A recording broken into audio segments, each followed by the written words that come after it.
Folks, good afternoon, good morning, good evening, depending on where you are and when you are. How's everybody doing? I'm excited to be here with this broadcast. It's going to be the last one that we're covering for, gosh, comprehensive rules. I'm excited, also a little bit tired. Uh, I have hit the go live button just a few minutes early, so I'm just going to chat here, talking with all of y'all who are here. As folks start to dribble in, we'll get started in just a few moments. As always, if you have any questions about anything related to the Judge program, please feel free to drop a question in the chat. I'm more than happy to go off on tangents or stay on target, whatever happens. How's everyone doing? Did anybody get out to a planetary qualifier this weekend? I unfortunately was at a different event that didn't have a PQ. I think we had two 1Ks and a 2K. And one of my friends was able to judge those. I was over on the Magic side of things, had a good time with that. Um, had some interesting thoughts about judging and judge programs and judge education, how to make things better for the future. It'll be a rant in the future. Yes, Curse Strife, I know you're down in Florida. How are you doing with our good friend Milton coming down on you? Unless you don't want to talk about that and would rather escape to a land of lightsabers and Jedi and all that good stuff.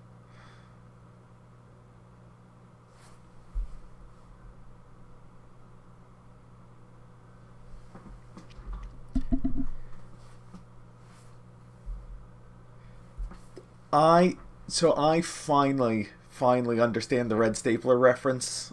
Flying back from, I want to say it was TwitchCon a week ago, 2 weeks ago. I finally watched Office Space for the first time. It's something that I just haven't watched in, my life and missed out on until now. Um, Wolfstrider 562, you were a judge at a planetary qualifier this weekend. Had seen a Sabine versus Sabine both be at 24 base health, and one Sabine player activates the ability to deal 1 damage to each base, causing them to both lose. Sometimes you're just like, well, I'm dead if I don't do anything, but we're both dead if I do. I found it out. That's incredible. How was the rest of the event for you? Also, I'm seeing that I'm getting a couple drop frames. Let me know if quality suffers at all.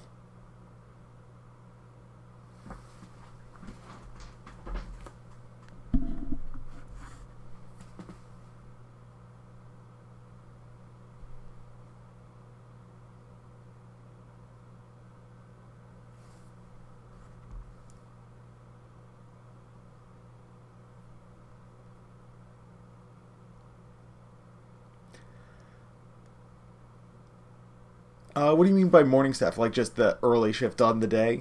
Um, or was it, gosh, like did you have two shifts of staff? Or did you all work throughout the day? Just start early? Something like that. Oh, yeah, 8 a.m. is an early call time. I had several of those this past weekend. I think the worst day this weekend was a 9 a.m. call time and left the building at around 10:30 at night. 8 a.m. to 4 p.m. is a lot more reasonable. Um, but our event this past weekend, was absolutely massive. It was the U.S. Regional Championship for Magic the Gathering, and we started round one with just over 1,800 players. Um, Toxic Korean says, I've been getting questions and concerns about the state of the game with leader balancing, worries on the rise. I think that's something that a lot of people have been concerned about. My counter concern is we don't have a full game yet. I mean, we do have a playable set, but very rarely is a single set of a card game designed to play in a vacuum by itself. It's intended to be played with a couple years worth of cards. If we still have those problems in like a year, then I think it's reasonable to start being concerned. If cards from like set 1 and set 2 are just strictly better than everything else. But on the other hand, I know that the folks at FFG are keeping an eye out on balance, and they have considerations for various forms of managing that balance, whether it be restricting cards, like explicit bans like Magic does, or if it's something like the Living Legend system that Flesh and Blood does. They've looked at all of those, and they're considering, like, long term, their ideal world is they never have to do a balance pass ever again, but realistically that they know that that's never going to happen. They're looking into what they can do to help ensure a healthy metagame throughout the game's life. I don't expect to see any big changes until after the first round of PQs, or honestly even after the second. Even just 2 sets and 40 significant tournaments isn't a huge amount of data. And set 3, we've seen the previews. There's clearly an idea that going wide and having a lot more units in play is going to be something that's going to be a lot more prevalent in the future. And so it's possible that some earlier cards aren't as strong in that meta, and cards that were weak get stronger. So we'll have to see how the game develops as we get, because when set 3 launches, we're going to have 50% more cards than we've had before. And so decks are going to change dramatically, new decks are going to exist, and we're going to have to see what happens. In any case, I've been rambling for enough. I think we're ready to get started. And, of course, as always, if you have any questions about what I'm talking about, feel free to drop it in the chat. I will get distracted, read your question, stop my sentence, and answer whatever it is you're asking. So let's cut to Comprehensive Rules, Section 7, Abilities and Effects, Part 2. So, this time we're going to be going over keywords. Keyword represents a more complex ability than just the word itself. They're frequently triggered abilities or constant abilities, and they are consistent across cards. So while triggers are different each time, ambush is always going to mean ambush. The keywords as of the end of set 2 are ambush, grit, overwhelm, raid, restore, saboteur, sentinel, shielded, bounty, and smuggle. This lesson, not this broadcast obviously, but this lesson will either be updated directly or have bonus lessons attached to it to cover new keywords as they come out, such as coordinate and exploit, and whatever comes in sets 4, 5, 6, 7, 8, 9, 10, 11, 12, etc. So while we're not going to update this lesson directly, we'll make sure that that information gets out. Also, you have no idea how tempted I was to just use Gore over and over and over again for every single slide that had keyword, like the relevant keywords. Just use them on this page and on Sentinel and on Ambush and on Overwhelm, because, oh boy, our good friend Gore. So, keywords, as we move to the next slide. There we go. Alrighty. Card abilities can grant and remove keywords from units. Keywords don't stack unless they're followed by a numeral. Having Sentinel twice or Shielded twice doesn't do anything. Keywords followed by a cost or a dash are considered separate abilities and do stack. Wolfstrider 562, Gore is good. He is a book of keywords. He absolutely is. In Magic parlance, he would be a Baneslayer, Angel, or an Akroma, which are just creatures or units with a whole host of abilities, and that's all they have. And we love to see it. I love just something big with a bunch of abilities. I'm like, this says I win. And they're like, no, it says a bunch of other things. It adds up to say that I win. Anyways, generally, keywords don't stack unless they have a number or have a cost or dash associated with them, and we'll touch on those as we get to them. Let's just dive straight into the keywords, though. No need to sit around waiting. We start with ambush. Ambush represents a when played trigger. If there is an enemy unit that this unit can attack, this unit may ready and attack that enemy unit. A couple points to note. One, there has to be an enemy unit in play for you to choose to ready and attack that unit. Two, it has to be a unit that can be attacked. Having a unit in the other arena doesn't work. If there's some restriction on what can or can't be attacked, then you don't get this ability. It enters play exhausted and readies as part of the resolution of the trigger. So if somehow the Millennium Falcon gains ambush, or you're playing like a vehicle off Triple Dark Raid and you have a Wedge Antilles granting it ambush, those cards enter play ready, and then the when played of ambush triggers, and so they won't ready again after their attack. Grit is another keyword that does not... Oh, yeah. So, going back to ambush real quick. Let's go back real quick. Because I don't have the bullet point on this slide, but ambush does not stack.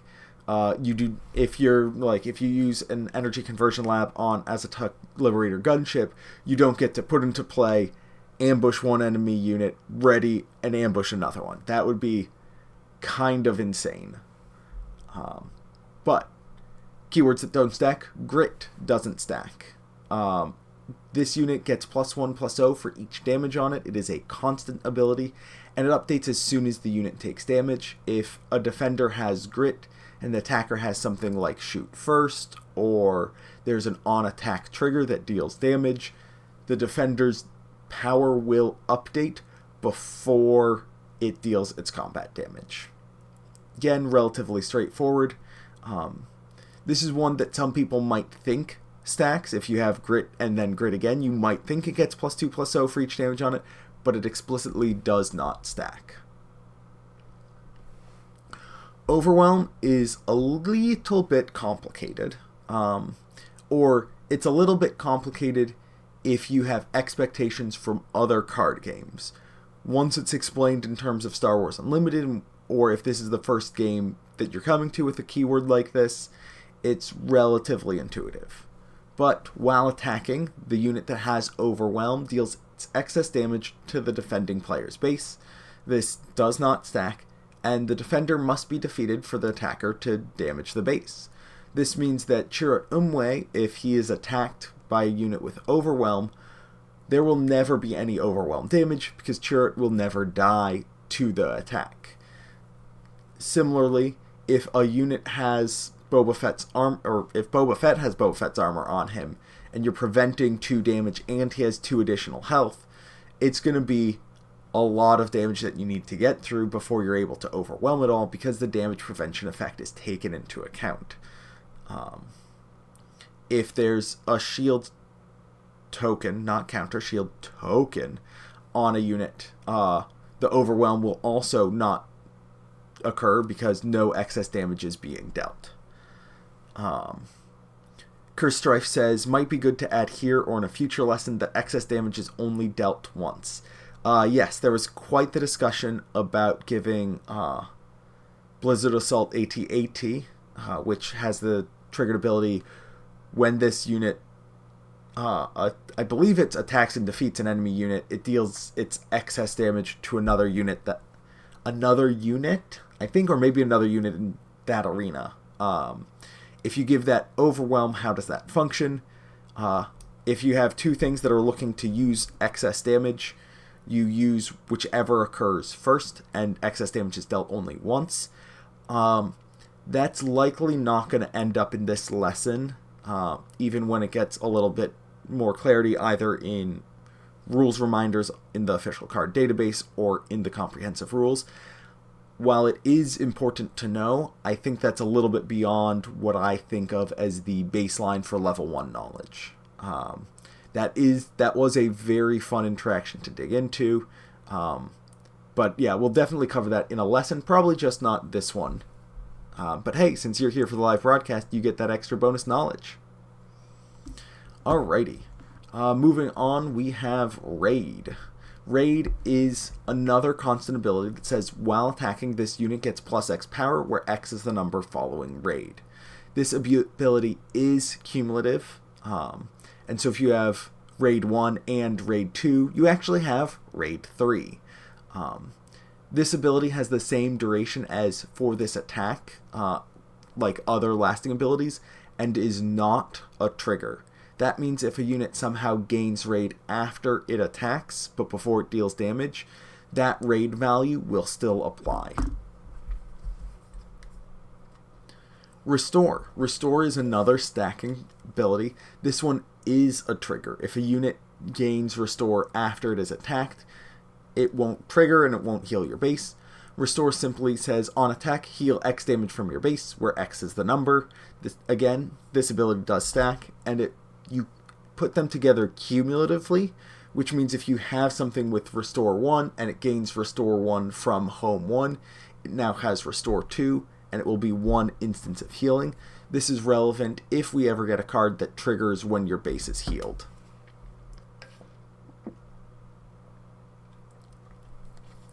Next up, we have our good friend Saboteur. Saboteur is actually two abilities in one. It is the constant ability, this unit may ignore Sentinel when choosing what to attack, and the triggered ability, on attack, defeat all shield tokens attached to the defender. Notably, this does not remove the Sentinel ability, so if you attack a Sentinel with, say, Jawa Scavenger, and the defending player has a Boba Fett Daimyo in play, the unit that has Sentinel still has Sentinel, even though it's being ignored. Also, the on attack defeat all shield tokens occurs before combat damage, and it defeats all of them no matter who the controller is. So even if you put the shield token on the defending unit, if you put it on your opponent's unit, it'll still be defeated by Saboteur. Generally, of course, you don't want those shield counters or shield tokens on your opponent's units anyways, so it's still free value, but it defeats the defender's shields. Next up is Sentinel. This is a constant ability that says units in this arena can't attack your non-Sentinel units or your base, and abilities this unit gains can't prevent this unit from being attacked. This second sentence is not included in the reminder text, which is one of the reasons we say that reminder text isn't actually rules text, it's just a reminder.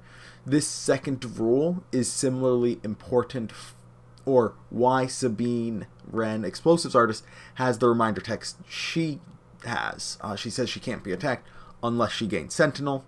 The reason you have this rule is so that you can't say, give Sabine Wren Sentinel, then have three aspects among other friendly units. Your opponent has to attack a unit with Sentinel, Sabine, but they can't attack Sabine, so they can't attack.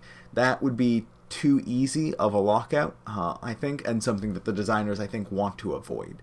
Now, if there are multiple Sentinel units in an arena, the rules say can't attack your non-Sentinel units, so they can attack any non-Sentinel. Any Sentinel. They don't have to attack a particular one. There's some nice complicated rulings that we could discuss about Sentinels and Swoop Down, or, oh my gosh, I'm forgetting the name of the gunship that has the same effect that Swoop Down does. I really want to call it Swooping Gunship, but I know it's not called that. But again, that's a set of mechanics that, one, I think we've discussed in a previous lesson, and two, is a little bit above the required baseline for level 1. Next up, nice easy keyword, Shielded. When played or deployed, give a shield token to this unit.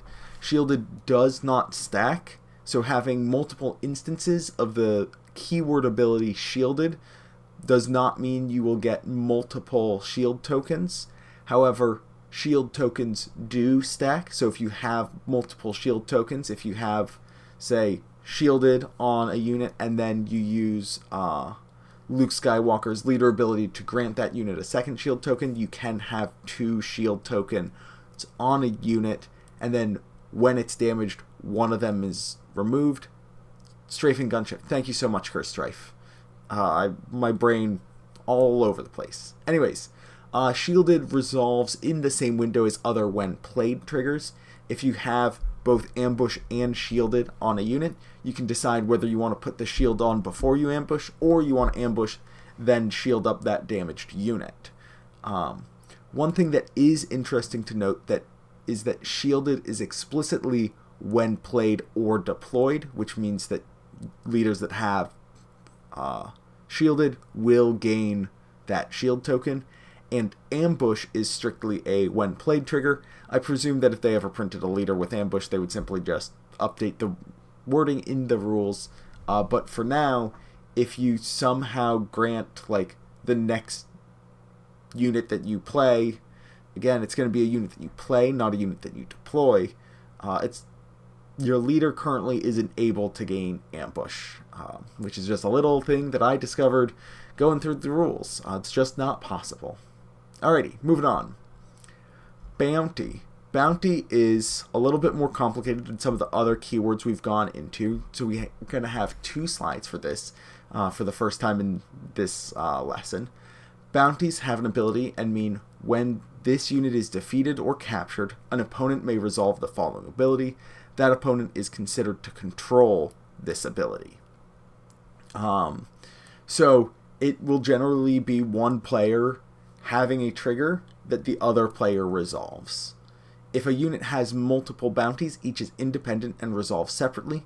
A unit can have a bounty with the same ability multiple times, so if you have multiple public enemies, those will each resolve individually. Now, there's a little bit of complexity to bounties. Hey, look, a bunch of cards and not a lot of text to explain it.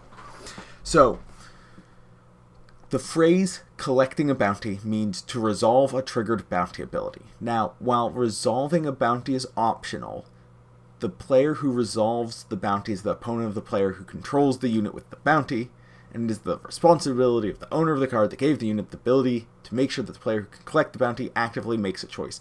That's one sentence that's like, I don't know, 5 lines long. That's not parsable. So let's just go through a few examples. Alex plays Hylabon Enforcer, which Nico immediately attacks and defeats. Alex owns the card that granted the Enforcer the bounty ability, the Enforcer itself, and so must remind Nico of their opportunity to collect the bounty and draw the card. If Alex plays Hylabon Enforcer, then Nico plays Traitorous on it and takes control of it. Then Alex attacks and defeats the Enforcer. Nico does not have to remind Alex of the bounty, because even though they control the card that has the bounty ability, and they control the card that granted the ability, again, all on the Enforcer, they don't own that card. Alex owns that card, and so it's Alex's responsibility to remind the player who can claim the bounty, themselves, that the bounty is there. Finally, our last example, Alex plays Public Enemy on Nico's Alliance X-Wing. Now, the attached unit, the X-Wing, has the bounty ability, and Nico owns it. However, Alex owns the upgrade that is giving the X-Wing the ability, and therefore it is still Alex's responsibility. So in all 3 of these examples, whether Alex controls the unit, or Alex's unit was taken from them, or they gave a bounty to one of their opponent's units, Alex is the player who's responsible for making sure that whoever is able to claim the bounty gets the opportunity to do so. That's a lot of words. It's kind of complicated, but if you own the card that says the word bounty on it, it's your job to point it out. That's what it comes down to. Alrighty. Smuggle. Smuggle is nice and simple. Really, it just says you can cast this card from your resources for its resource cost and replace it with a resource when you do so. Of course, it's not quite that simple. This is the first ability that lets us do stuff with resources, which normally have no abilities, and so you have to have a carve out in the rules saying, hey, this functions while it's a resource. The cost is modified by all cost modifiers, including aspect penalties and additional costs. And as mentioned, this is an exception to the rule that face-down cards in the resource zone have no abilities. A card with smuggle, if it is ready in the resource zone when you attempt to smuggle it out, can be exhausted to pay its own smuggle cost. You reveal it, then you exhaust it, then you play it. You can smuggle even if there are no cards in its owner's deck or in your deck. You simply just won't add any resources to your resource zone. One thing to note is that whenever you are playing a card with smuggle, the resource is added simultaneously to the card being played. This means that it's going to trigger before when played abilities, and the resource is going to be added before when played abilities, and the resource is going to be added before you resolve the effects of any event. That resourcing happens immediately as the card is played. Alrighty, we're going to cut back to my glorious face down here with all that Star Wars behind me as we finish up this lesson and begin to dive into our next one, which is going to cover additional rules. If any folks have any questions, now is a great time to bring them up as I bring up that other presentation. Just give me a second to hit some buttons here. But if you have any questions, go ahead, hit me. I'm going to launch our next lesson. We're going to cut back and I'll give you a second to throw in any questions you may have had.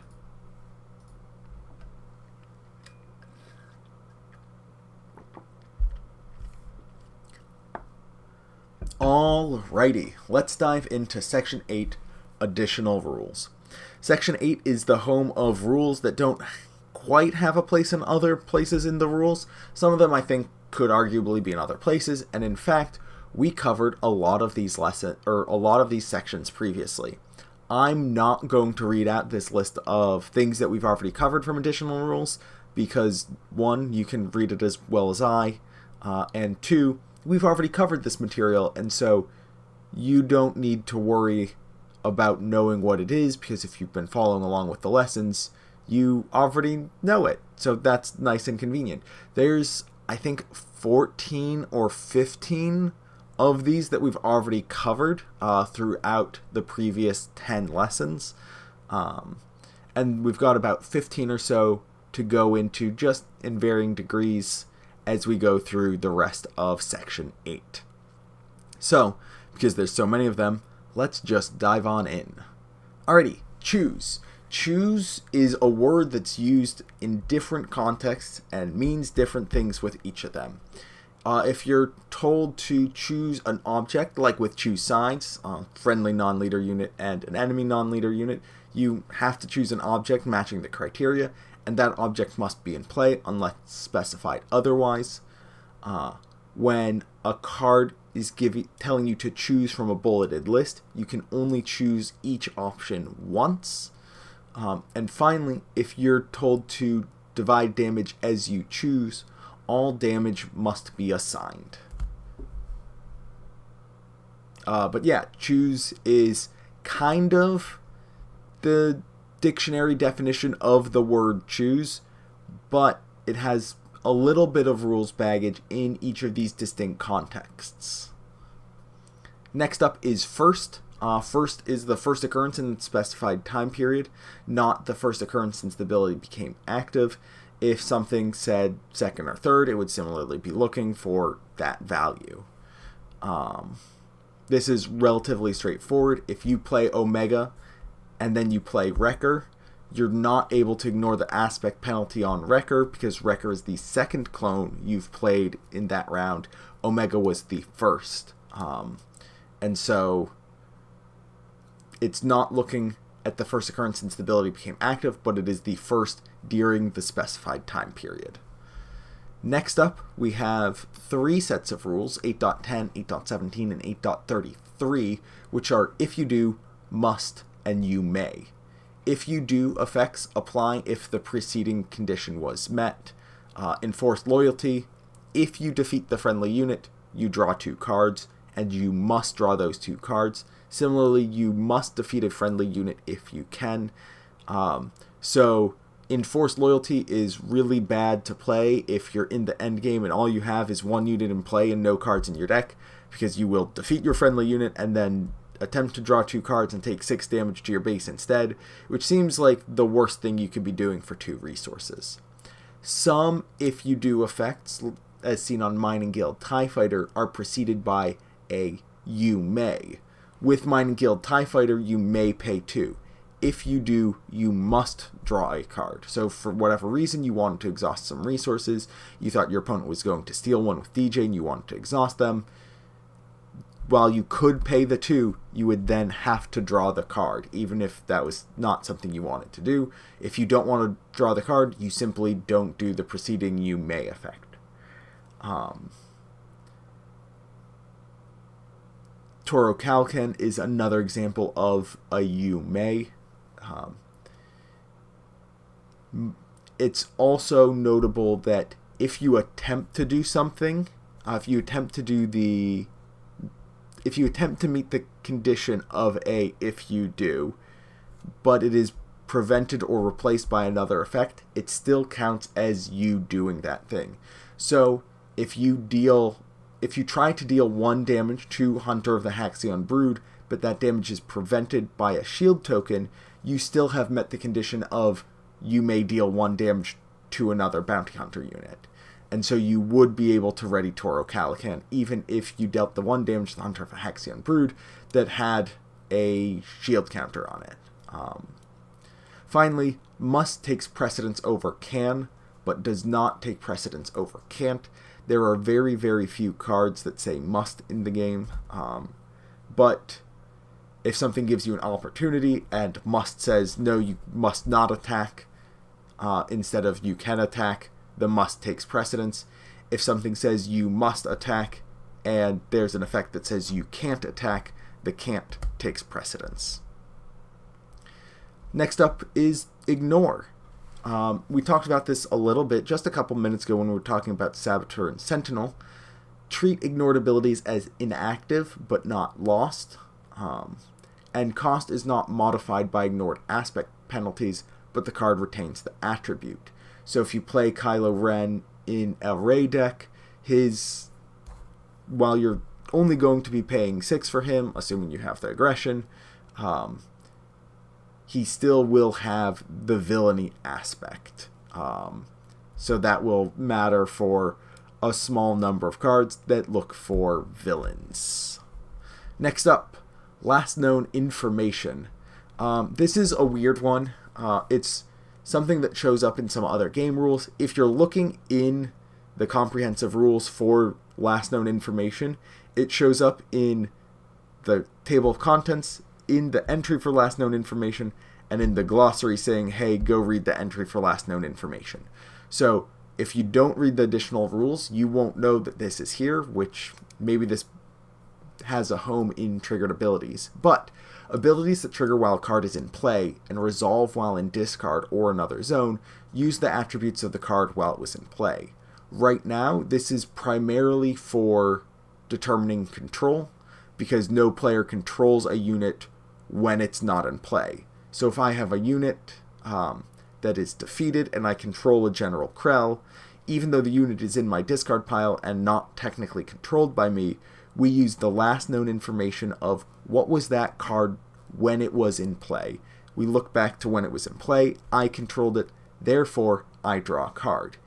Now, if my opponent controlled a unit that I owned, that card was defeated, it goes to my discard pile. We look at the last known information of what was this card when it was in play. We look to see it was an enemy unit and I do not draw a card. This can also look at modified characteristics. If we had a card that said, whenever a Mandalorian unit is defeated, put an experience counter on this unit, and you put Foundling on a Wild Rancor, you now have a creature Mandalorian. When that creature Mandalorian is defeated, that ability that we made up would trigger, even though the upgrade is no longer attached to the Rancor, and the Rancor is back to being just a creature. Next up, we're going to have look at, reveal, and search. These are 3 keywords, or 3 pieces of language, not keywords. Last lesson was keywords, not this one. But these are 3 pieces of language that deal specifically with how players get to look at cards. If a player is instructed to look at cards, only that player is entitled to see them. They cannot change the order of the cards and must place them back in the same order and orientation unless otherwise specified.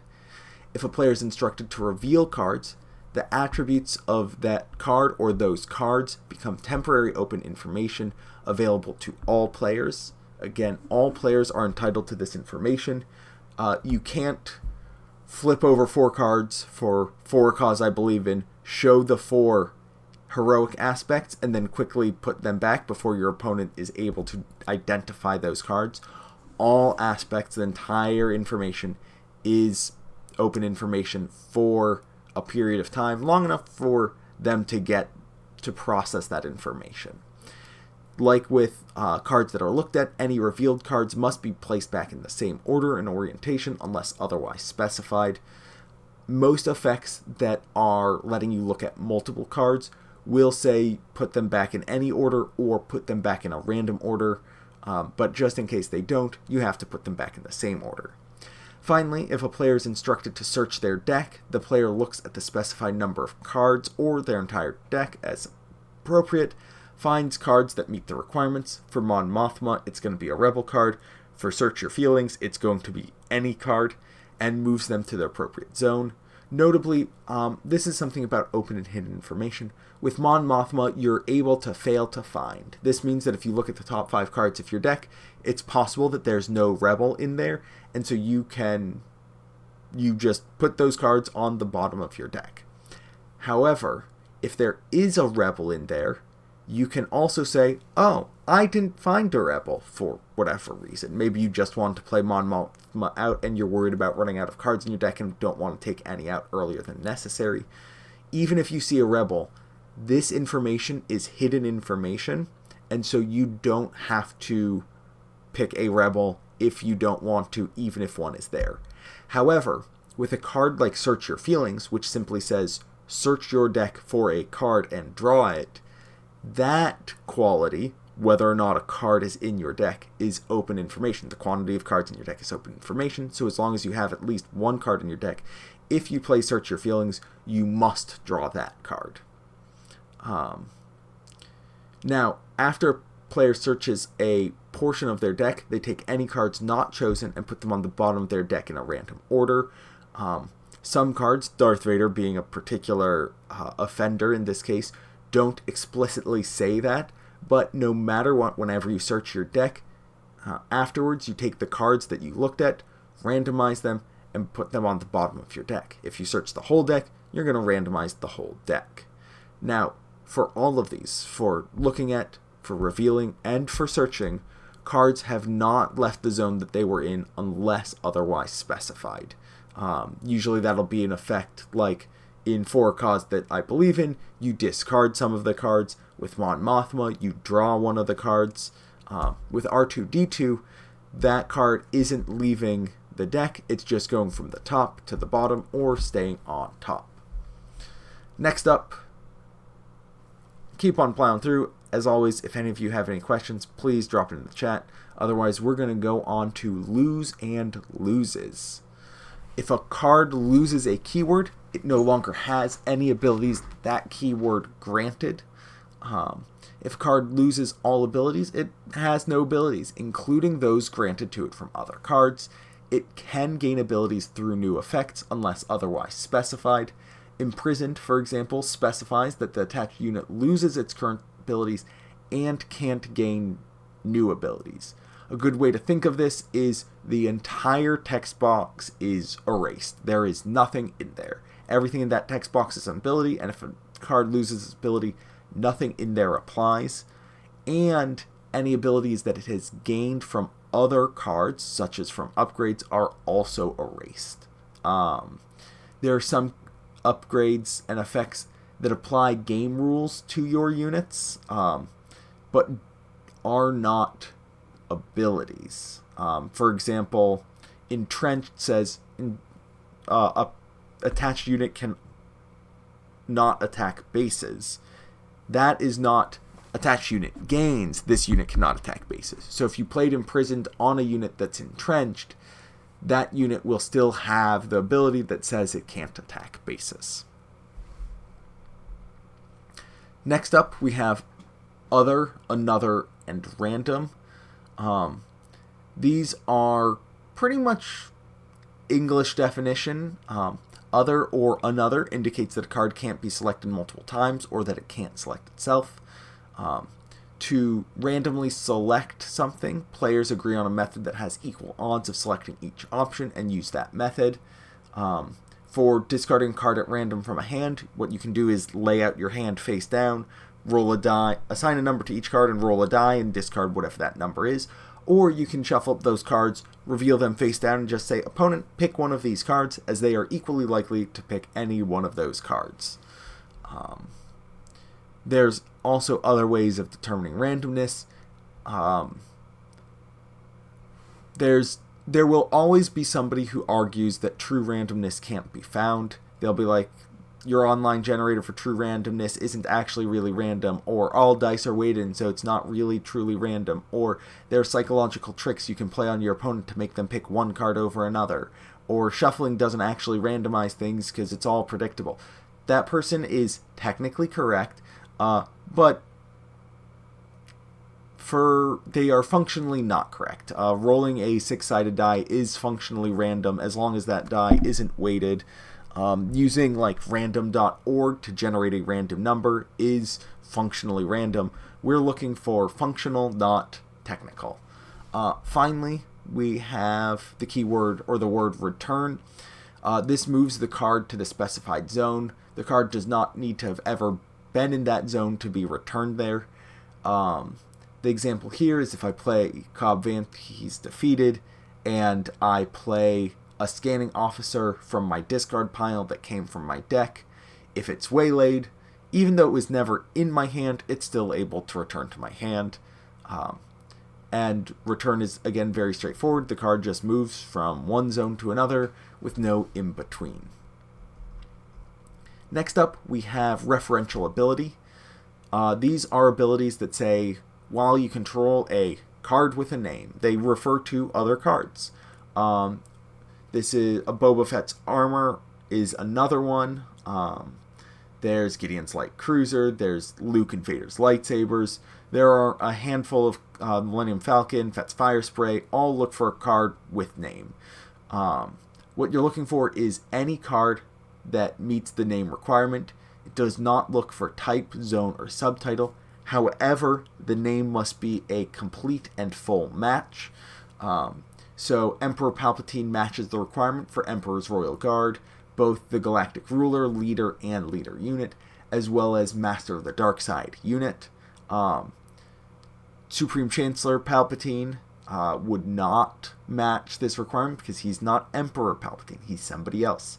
Similarly, if a card is looking for Maul and you control a Darth Maul and Maul are different names, so it needs to match the name exactly. But again, it does not look for type, zone, subtitle, or anything else. It's just looking for the name. Taking control is next. When you take control of a card, you gain control of it until it leaves play, or another player takes control of it. A card that changes control maintains its status. That includes ready and exhausted, face up or face down, any damage on it, and all cards attached to it. Cards attached to it remain controlled by their current controller unless otherwise specified. If you use DJ to steal a resource, if it's exhausted, it remains exhausted, again, unless otherwise specified.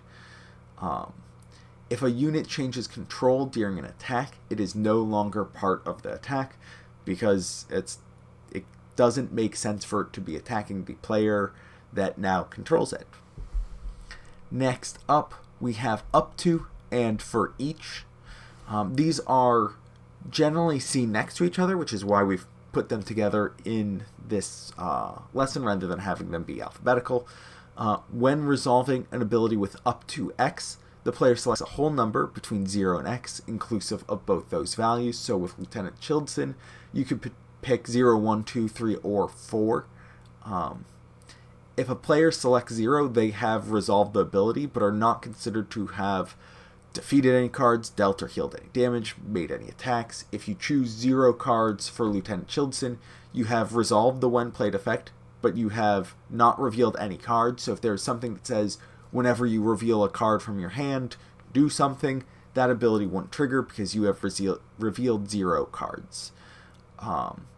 Abilities that resolve multiple effects for each are handled by determining how each effect of the ability will be resolved and then resolving all effects simultaneously. That means with Lieutenant Chilson, you would put 4 counters on him, or 1, or however many is appropriate, simultaneously. Next up is an important one. It's you. You are one of the most important pieces of the game rules.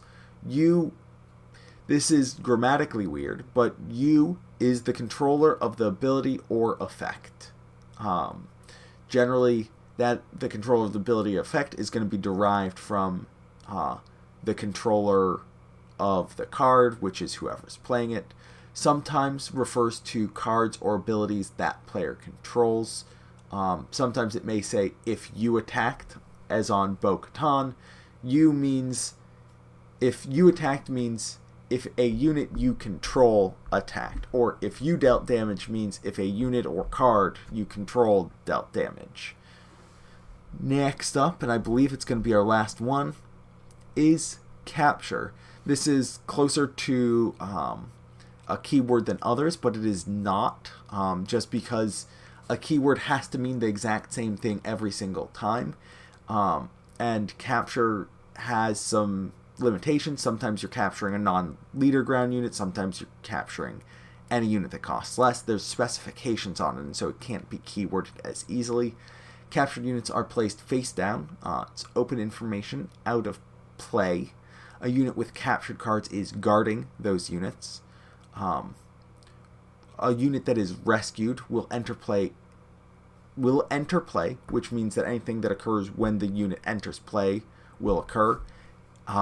They enter play exhausted, like all units normally do, and do not trigger when played abilities because they were not played, they simply entered play.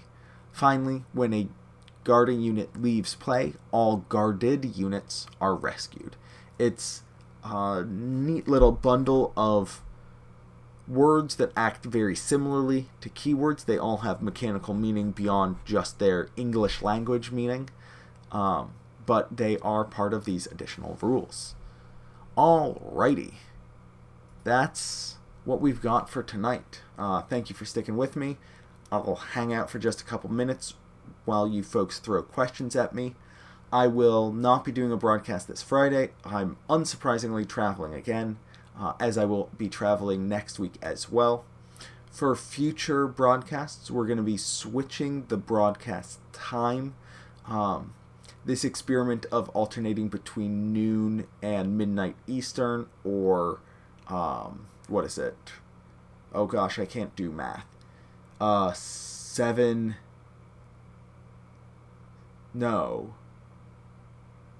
a.m. and 5 p.m. Yeah, 5 a.m. and 5 p.m. GMT, or Universal Standard Time.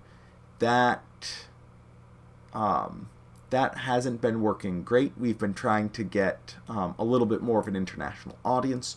Moving forward, what we're going to be looking at, and I'm going to include this in the next post about a lesson, is it's going to be, I believe, 5 p.m. Eastern U.S. time, which is going to be 10 p.m. GMT, or Universal Standard Time, which means that Eastern Europe, it's going to be somewhere between 11 p.m. and midnight. For the U.S., it's going to be between 2 p.m. and 5 p.m. And then for Australia and Southeast Asia, it's going to be early morning, I think like 9 a.m. or maybe 8 a.m.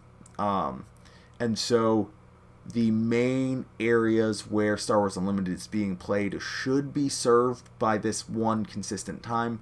Having a consistent schedule makes things also a little bit easier on viewers. It's just every Tuesday, Thursday, at this time, there will be a broadcast. It's not dependent on my schedule. If there's a broadcast, it will be at this time.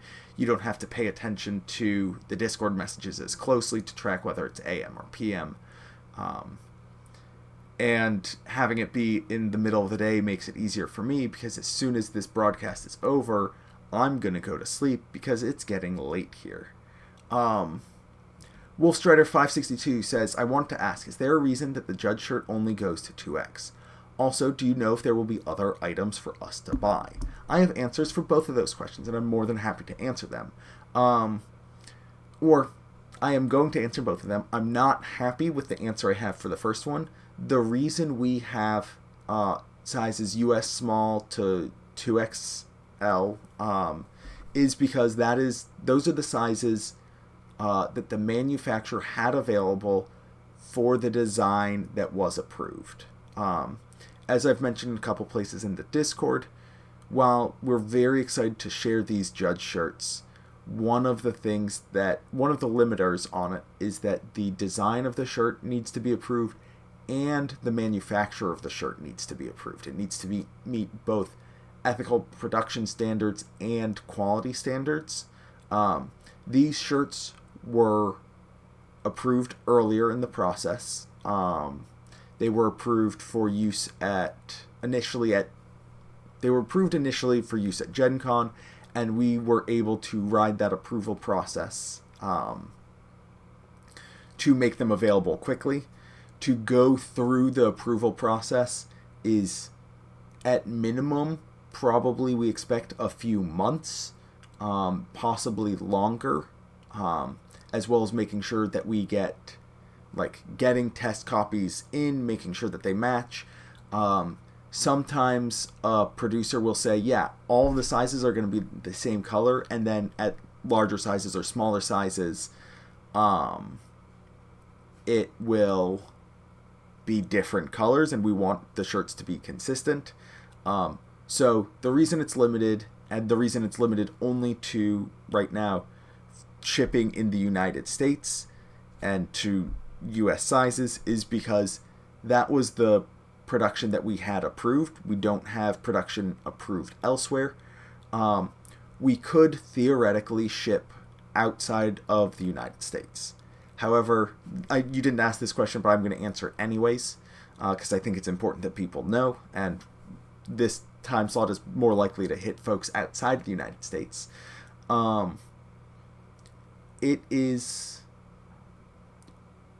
We wanted to provide free shipping to everybody.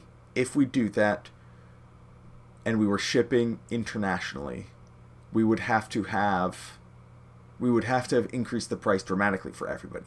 Even if we didn't provide free shipping and said, yeah, you pay your own shipping.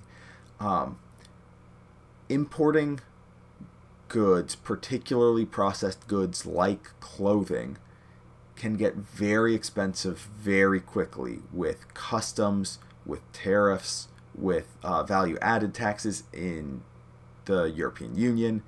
I don't have hard numbers, but it would mean that shirts could potentially cost as much as 50 to 100% more than the price we put on it after you take into account shipping and shipping delays with having to get stuff through customs means it could be months to receive the product, and having you pay twice as much for a product that's delayed twice as long is not up to our standards of quality. And so it's not something that we felt comfortable doing because we didn't think it would be a good experience. We are looking into having international producers and distributors. This needs to go through a variety of approval processes, which may take, honestly, months or the better part of a year. This is not going to be a fast process to get shirts into the hands of everybody. We do think that every judge deserves the opportunity to have an official judge shirt, but we can't do it logistically feasibly right now. I know that some folks if you go to the page and you're not seeing the page, down at the bottom, you're just going to want to change your currency and location settings to the United States dollar and to the United States. Then you should be able to see it and order it. You'll still only be able to ship to a U.S. address. However, some folks have friends who live in the U.S. who will be able to ship to them directly, or if you're traveling to the United States, or there's an event that you know is going to happen that you're going to travel to, and you can have that product shipped to a judge who will be at that event or something along those lines. So that's something to, like, there are workarounds. They're not great workarounds, and I don't want to encourage people to do that because it's just them spending more money. It's also important to note that this may not be the final design as we work with. One of the things that we want to do is, if we have a manufacturer in Australia, one in Brazil, one in Mexico, one in the United States, one in Korea, one in China, one in the UK, and one in Germany, let's say, just to make sure we're hitting most regions.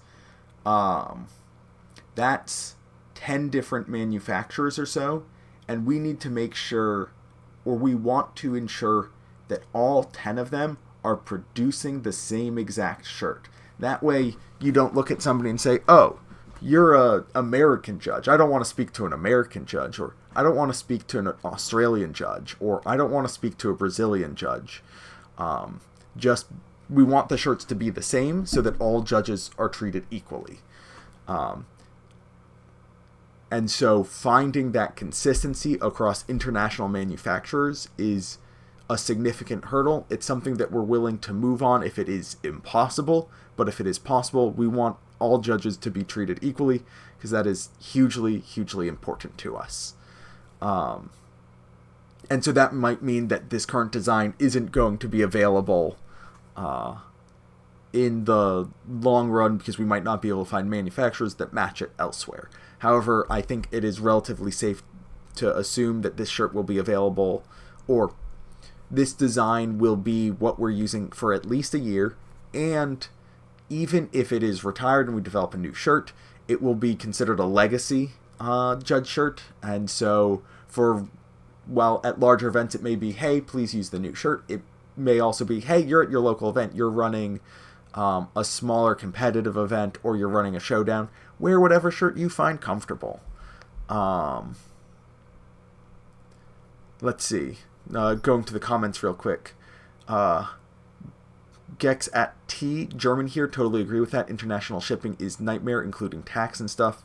Yeah, one of the things that we've talked about, this is not an announcement of anything. We have no concrete plans, but a temporary solution would be working with distribution partners in various regions, so they would be able to make a bulk order, and then they would do they would be a distributor for us. That means that we would sell them a supply of shirts, and then once they had those shirts, they would then be able to sell them to the final purchaser. That is something that would require developing business partners. However, finding distributors is going to be much less complex as to finding manufacturing partners. It still does have the challenge of dealing with tariffs and taxes. However, once it gets into the country, that means that, let's say we have somebody in France who's our partner distributor. I believe my understanding of international shipping law is not complete. I am not a lawyer, I'm just a judge. But if we had a distributor in France, if they got an order in, they'd be able to ship it elsewhere into the EU without having to worry about those import taxes. And they'd have much lower shipping costs as opposed to shipping them from the west coast of the United States. Wolfstrider says, hi, I'm a 3X boy, but 2X should be fine. Happy to hear that you guys are trying to help out all the people who want to get this game alive and thriving. Absolutely. It is very important to us that everybody feels welcome. These shirts are very much a temporary measure. We are very aware that what we have doesn't work for everybody, not just the sizes, but the availability. And we want to improve both of those. We just want to get something out as soon as we could. Curse Strife says, Jonah really just wants to get mini Judge lightsabers. I have some full-size lightsabers that are pretty fun. At some point, I might show them off. I always threaten to do a show and tell with all of this nonsense in here. But that's probably not going to be... I mean, I guess mini lightsabers does sound kind of cool. Curse Strife also says, it took my company 2 to 3 years to get approved as a vendor to sell construction goods to Disney. And that... I don't know what the details are regarding construction goods, but I'm guessing it's, standard construction goods and not construction materials that are stamped with Star Wars on them or Star Wars IP printed on them. And so getting that approved, a lot of folks have been like, hey, I have a friend who makes shirts, maybe we can partner with you. That's probably not going to happen. We're probably going to have to look for pre-approved vendors, which will help expedite the process, but it also limits us in what designs we'll have available to us. Wolfstrider 562, you had someone call you legal authority instead of judge. That was funny. I kind of love that. We are called a judge program because that's what every other judge program is called, except for Pokemon, who get to be professors. For a while, I was pushing for judge order, but being legal authority, kind of fun. We can't be Jedi Order because of licensing, but we might be at some point in like a year or so. Once we're stabilized, I might rebrand to a judge order. Then we can also be Swujo, SWUJO, instead of Swujp. Because that does not roll off the tongue. It kind of clunks off the tongue. Cursorif says, I'd be surprised if Disney didn't have a set of European manufacturers or distributors. Just have to find out who knows that info. Yeah, we have to find out who knows that info, get in contact with them, make sure that the prices are reasonable, and, as mentioned, they have the same shirt as the Brazilian manufacturer and the Australian one, etc., etc. I would love to avoid just being like, the judge shirt is a plain t-shirt in this colors with some markings on it. I would like it to be a little bit more formal than that. I'm a little bit old school. Some judges are like, nah, t-shirt, judging in a t-shirt, it's fine. I have my black button down that are just like, honestly, they're some of the dressiest shirts I own, are my judge shirts, except they say magic on them and have like a Planeswalker logo on the back. I'll take the same thing, except it says Star Wars. We also have thoughts about colors. I know that a lot of people are very pleased with the blue. Some people have pitched Head Judge Sith red. I want to avoid that because, 1, some other games are using red and we want to distinguish ourselves from them. 2, we want to avoid Sith. 3, I like the idea of the uniqueness of purple for your head judges. Something else that you want to consider when designing a judge shirt is how visible is it in a crowded event hall. Magic judges for the longest time wore black shirts. Now, I don't know if you've ever been to a convention filled with nerds, but 99% of them are wearing black or dark gray or dark blue shirts that have some sort of screen printing on them or some design on them. Just graphic tees out the wazoo, but it's a black background, and looking for a black shirt in that is impossible. Looking for like a dark blue t-shirt in that cannot be done. Flesh and Blood has the yellow and black and orange and black Bumblebee shirts. Those are extraordinarily eye-catching.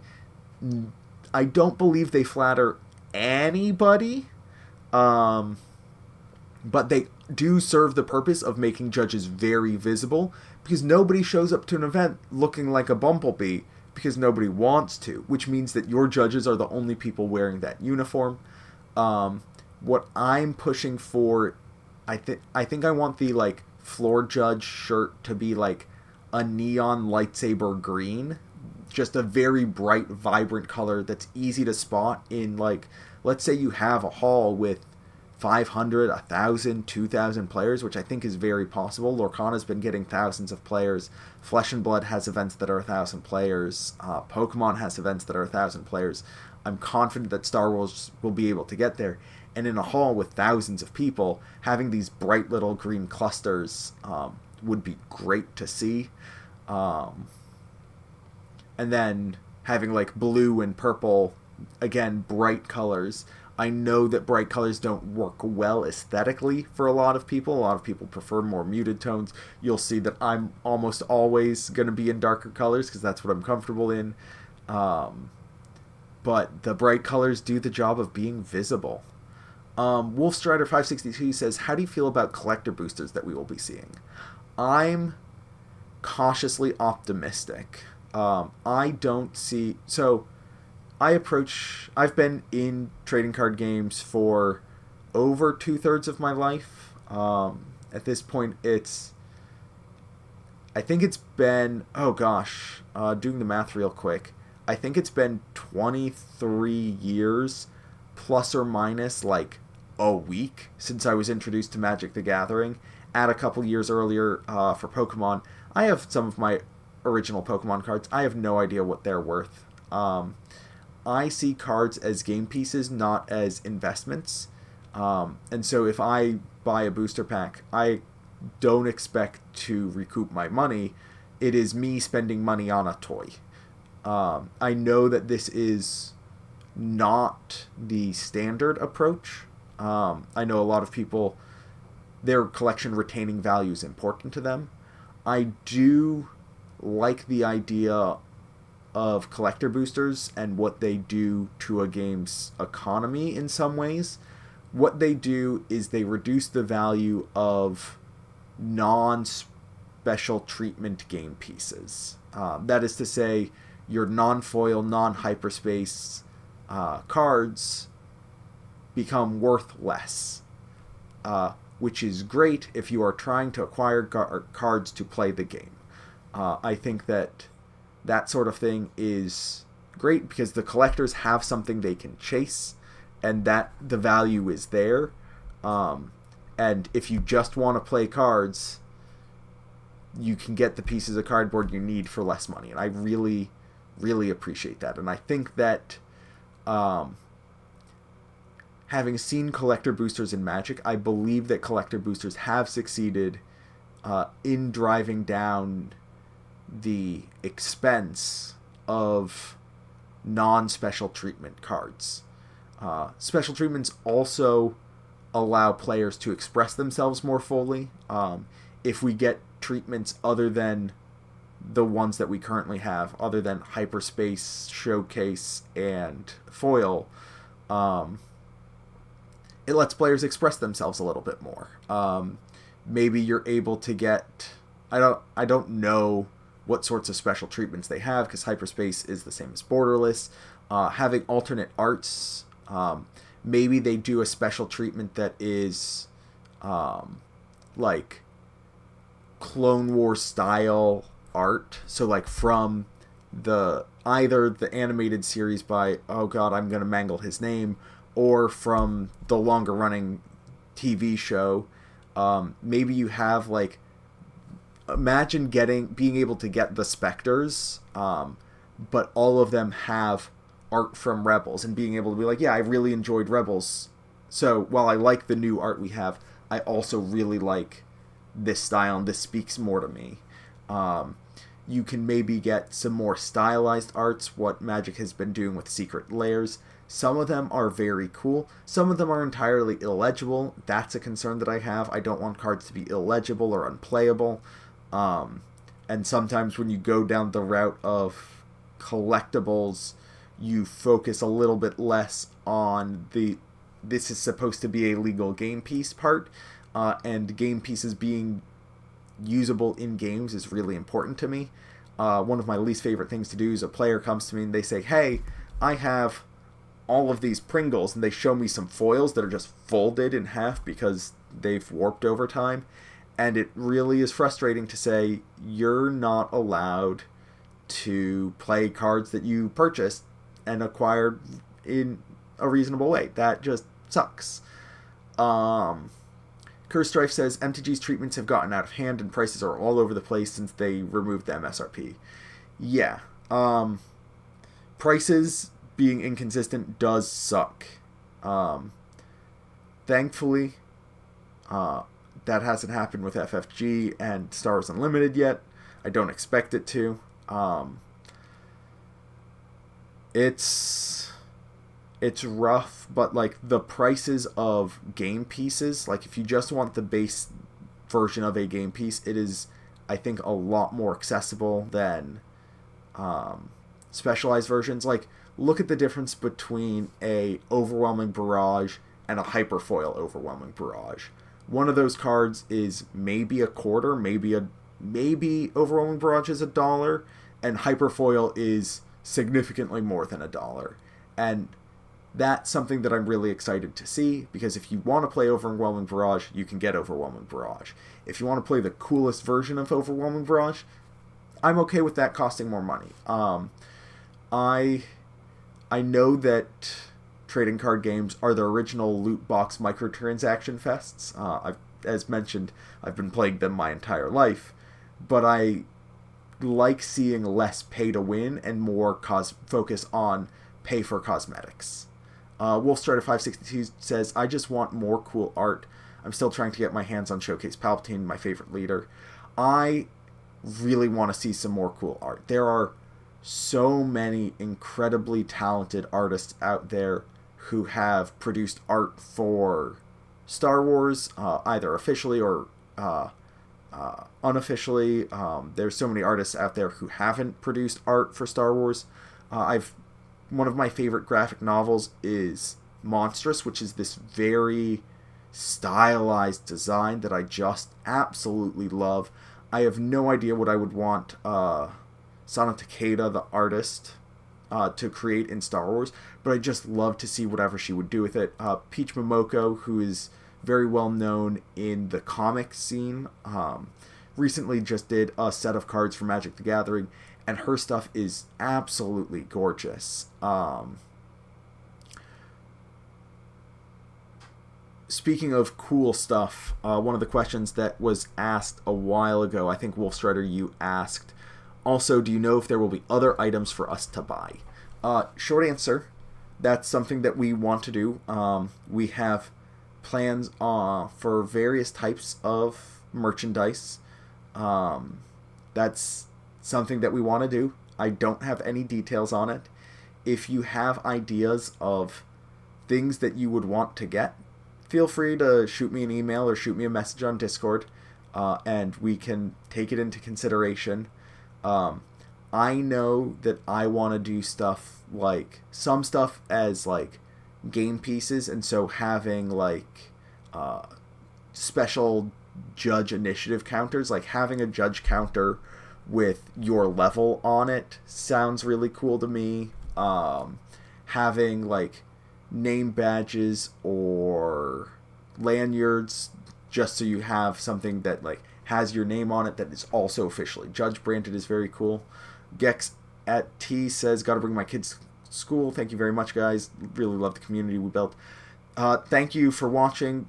Go off with your kids. Don't let me keep you from that. But I also do really love the community that we're building here. It's generally, by and large, like 99 times out of 100, out of all the interactions that I'm seeing on the Discord and interactions that I'm seeing in other places online, the folks who are part of this judge community are all people who want to learn, all people who want to see the community grow, and all people who deeply care about the game, and it's resulted in a very mature, very respectful community that I am incredibly happy with and incredibly proud of. With that, unless anybody has any last-minute questions, I'm going to disappear for the night. I will be back next Monday at 5 p.m. Eastern is the only time that I'm confident in, because I don't have my global time zones chart memorized. I believe it'll be 10 p.m. GMT or Universal, and it'll be 2 p.m. Pacific, and outside of that, your guess is probably better than mine. Thank you all so much, and I'll see you at the next one.